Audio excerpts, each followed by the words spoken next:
Hello student, देखिए अपन ratio proportion वाला chapter कर रहे हैं और उससे में आगे देखो अपन दो क्वेश्चन और करते हैं आज।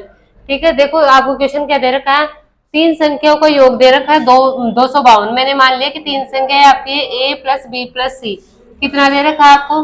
252 दे रखा है। उसके बाद में दे रखा है कि पहली संख्या दूसरी संख्या की तीन गुनी है, मतलब पहली संख्या दूसरी संख्या की तीन गुनी है, तो ए कितना हो जाएगा? तीन गुना हो जाएगा बी का। उसके बाद में इसने बोला है कि तीसरी संख्या पहली संख्या की दो तिहाई है। तीसरी संख्या पहली तीसरी संख्या आपकी पहली संख्या की दो तिहाई है, तो तीसरी संख्या आपकी क्या है? पहली संख्या क्या मानी है? ए की दो तिहाई है। तो देखो ए अनुपात बी कितना हो जाएगा आपका? 3:2 हो जाएगा। इसके बाद में जब रेशियो बनाते हो तो देखो क्या बन जाएगा आपका? 3:1:2 बन जाएगा। अनुपातों में आपका ए प्लस बी प्लस सी कितना आ रहा है? 4:6 आ रहा है। और वैसे कितना दे रखा है आपको? 252। 252 किसकी वैल्यू हो जाएगी आपकी? 6 की वैल्यू हो जाएगी।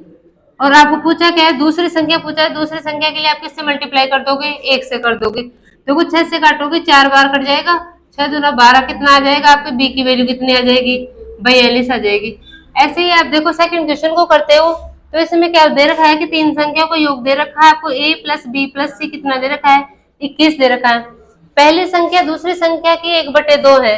पहली संख्या दूसरी संख्या की 1/2 है।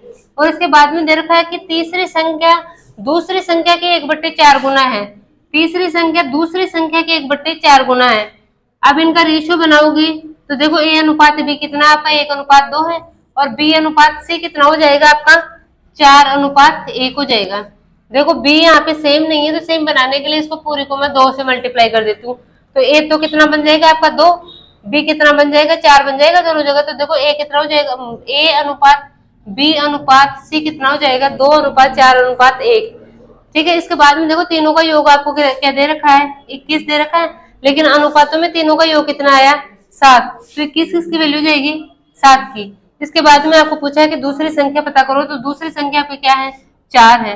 देखो दूसरी संख्या पता करोगे 4 से मल्टीप्लाई करोगे 7 से 21, और दूसरी संख्या आपकी क्या आ गई? 12 आ गई। ठीक है, तो बहुत इजीली सोल्व कर सकते हो आप। Thank you.